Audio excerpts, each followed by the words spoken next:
Good evening everyone, how are we doing? So today is in Kindle's live on how we can be sabotaging our own resilience and to how you can resolve it. So I'm just going to give people a little while to just jump on. I know there's quite a lot of people that wanted to join me today, and I know that Facebook can take a little while to actually notify people that are here. So I'm just going to give people a few moments and then we'll get started. So if you're watching this right now, thank you so much for joining me. Do, as always, just let me know you're here, give me a wave or a comment below. And again, if you are joining me for the playback, it's always lovely to know who's stopped by. So again, just drop me a wave or a comment and let me know that you've managed to catch the replay. It's always great to know that it does actually get out there in the feeds as well. Hi Jenny, how are you? Thank you so much for joining me. That's fantastic, thank you. So I'm just going to give it a few more moments and then we'll get started. And of course, if anyone's got any questions as we go through tonight's short live, by all means, please just drop me a comment and I will see if I can answer that for you. And I'm gonna chat for about 10 minutes or so it's going to be quite a short live for people to watch.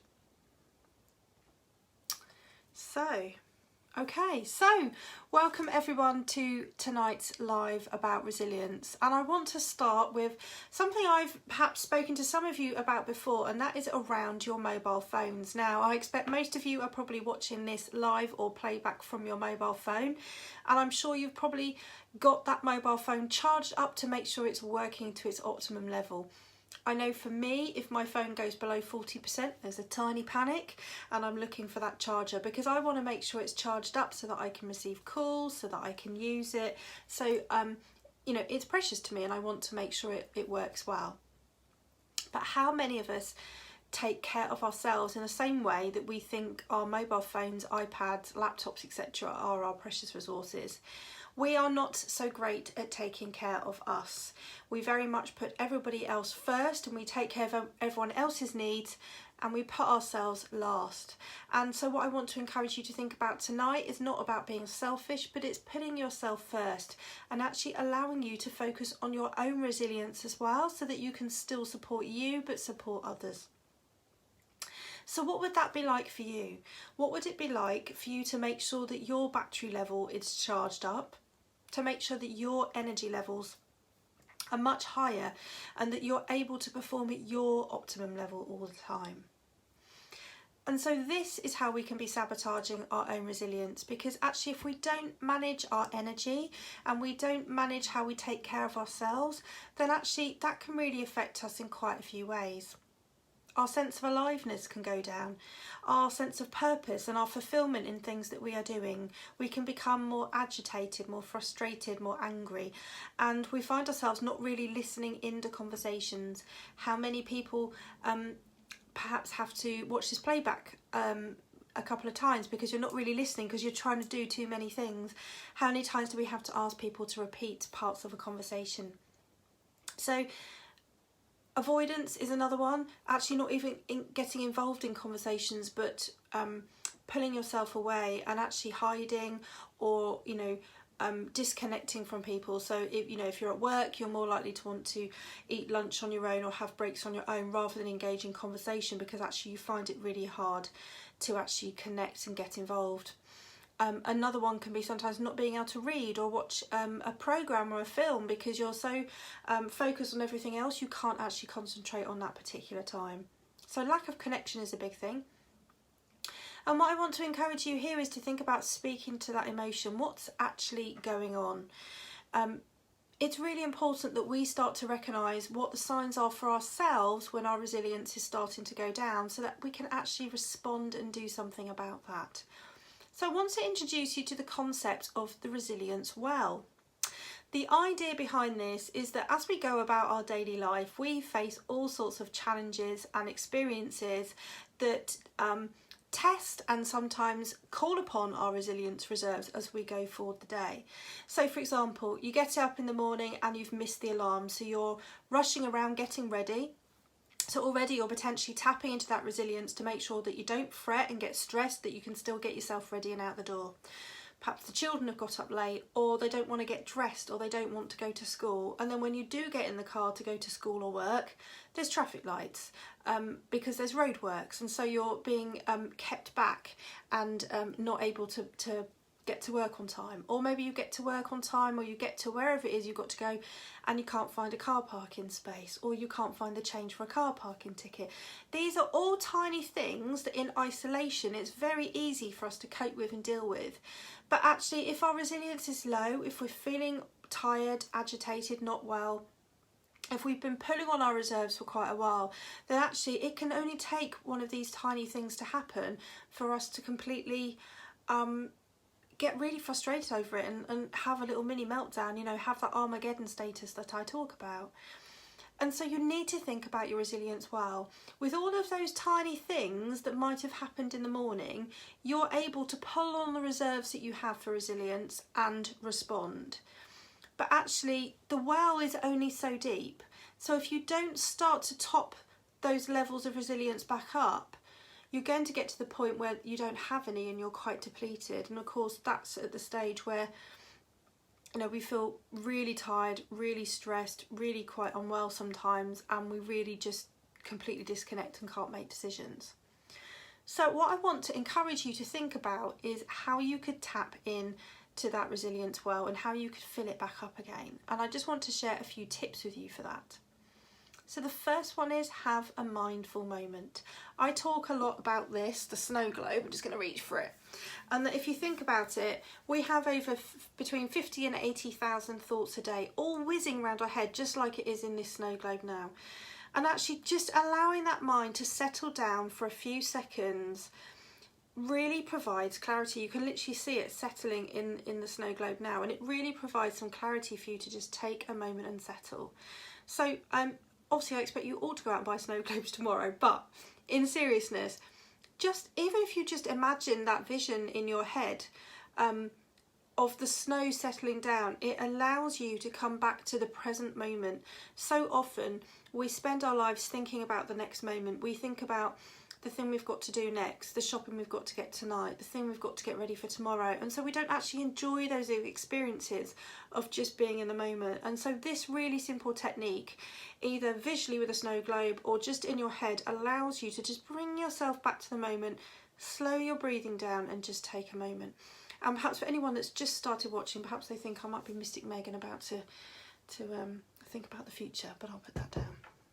So a mindful moment is really useful. If you don't have a snow globe, or you feel that actually visually that wouldn't work for you, try grabbing a cup of tea or a coffee. And when you make it, grab the cup or the mug with both hands and just hug it. Really connect with the warmth of that liquid against the mug. Notice the aroma of the scent of the coffee or the tea as well. And just notice that steam coming up. And again, it's a really simple technique that will just help you bring you back to the moment, just calm you down, just slow you down. And actually, if we're to do that 2 or 3 times a day, what we're doing is the prefrontal cortex that sits just behind here, it allows it to just calm down for a moment, because it's always on guard, it's always working all the time, all the different things we've got to do. And actually we'll find that over time you get a much more sharper focus. It's much easier to make decisions, it's much easier to connect with others, it's much easier to problem solve if you just give yourself those moments to recharge. Music is another one that can work really well. Stick on your favourite song, have a dance around your living room, sing your little heart out in the car, but again, just take a moment for you. That's a really great way of filling the well back up for your resilience, is to just really engage those positive, happy hormones and just take a few moments for yourself as well. So the next thing is storytelling. We are all fabulous storytellers. If you think about our childhood, right from the very beginning, we're told all these wonderful fairy tales as a child about all these fantastic happy endings and how the prince meets the princess and everyone is saved. And so we become really good storytellers in ourselves, but we tend to think much more about the tragedy. And actually our brain cannot distinguish between fact and thought. And so it's very easy for us, as I call it, to go to that tragedy master status, to go to that absolute worst case scenario and plan for it, so that then if you think something is likely to happen, you've already worked out how you can get past it, and so you don't feel that you have to work so hard at it. So again, make sure if you're in a situation during the day when you can feel yourself get a bit frustrated, take a moment, get mindful, or ask yourself, what's the truth of perhaps the narrative that you're with right now? So I talk a lot about these inner gremlins, and it's amazing how very, very quickly they can take over our thoughts, and they can turn what is a really, really tiny thing into a much bigger situation in our heads. We've all been there. We've all been there. You can't find something. Oh no, you're gonna have to get keys recut, or you know, you missed a train, that's it, there'll be no more running that day, and all the different things that happen. It's very, very easy to get carried away. So think about how you want to react or respond, and that's another great way of filling the well or taking from the well.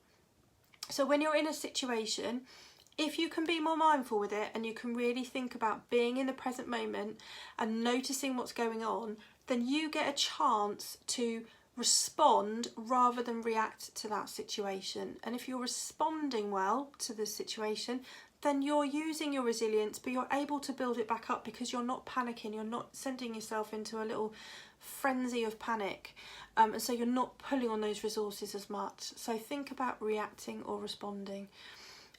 It's a bit like you know, if you're in a situation where, I don't know, somebody spills something on the table, it can be very easy for us to overreact, to think, oh my goodness, absolute drama, get a cloth, let's say, you know, and especially if it's children involved, they can get really upset by that. But actually, if you just respond to the situation, don't worry, let's get a cloth, we can clear this up, it's an accident, it's a much calmer way of dealing with it.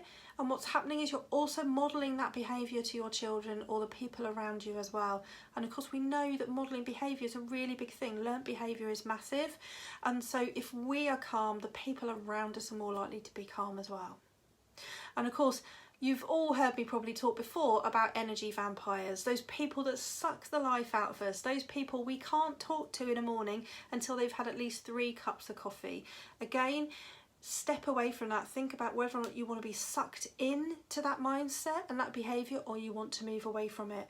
And actually you'll find those energy vampires can't thrive if everyone around them is much more positive and much calmer. So it may well be that you can pull those energy vampires into the more happier campus.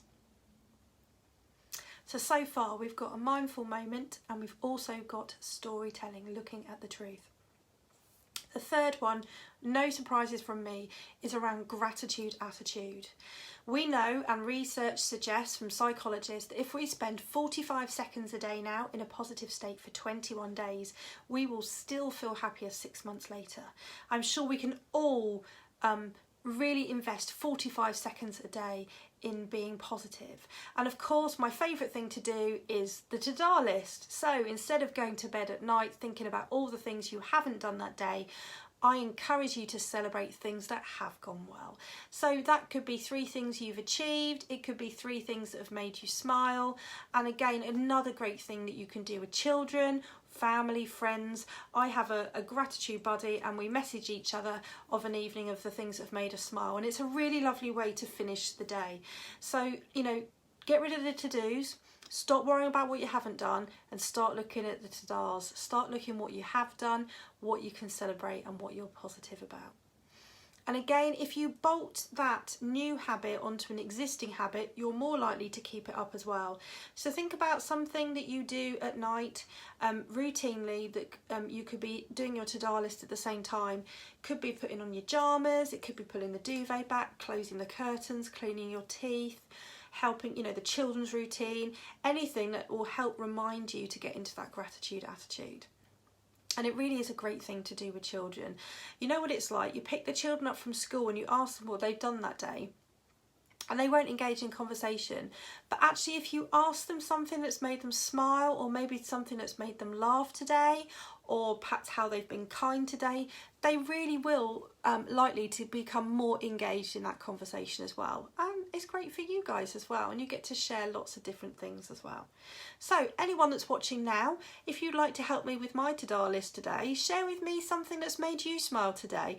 Again, sharing this with different people is great because we all get different perspectives on things that make us smile and make us happy, and that increases our ability to look around and see different things that have made us happy and different feelings as well. So if anyone would be willing, I'd love to see some comments and tell me something that's made you smile today. I know for me it was driving home and it was a bit lighter tonight. There's an incredible supermoon out there today, so that's certainly one of my things today. One of my to-dos really is just the fact that I was able to drive home in the light, and that felt really, really good as well. So I'll start you off, but if anyone else would love to share one with me, that would be fantastic. The other thing I want to share with you around the gratitude attitude is thinking about that positive language that you use for yourself every day. So how many of you get up in the morning, the first thing you think about perhaps is the little sleep you've had, or the broken sleep you've had, or it felt like the alarm went off too early, or you look at the news and see something that's not so nice. And sometimes that can really set ourselves up for the day as well. It really makes us think about, you know, what we're going to achieve today, and oh, it's another day, etc, etc. So positive affirmations are a great way to start the day, a real positive intention of what you want. But I offer you 3 phrases that you could try. I can, I will, and I am. So I can, I will, and I am. What would it be like to get up in the morning all throughout the day is to say those 3 phrases: I can, I will, and I am. And just think about those and how you could utilise those. How could you celebrate you? How could you celebrate your positivity? How could you celebrate your strengths as well? So that, again, if you're in a stressful situation, rather than having to dig deep into that reserve of the well, think about actually what you're capable of right now. So in those situations where you're being tested, actually what can you gain from it? Where can you celebrate the strengths, or where can you celebrate what you learn from that experience as well? And again, it's something really simple. You could write those 3 phrases, I can, I will, I am, on a post-it note, stick them up on a mirror, stick them on in your car, stick them on your desk, and use them when you find yourself going to that situation where actually you need to pull on your resilience, or you need to get really confident. Maybe you're about to do a little presentation, or you've got to go into a meeting and you've got to contribute, or you know, you've got to go and speak to someone that's about something perhaps that's a bit challenging.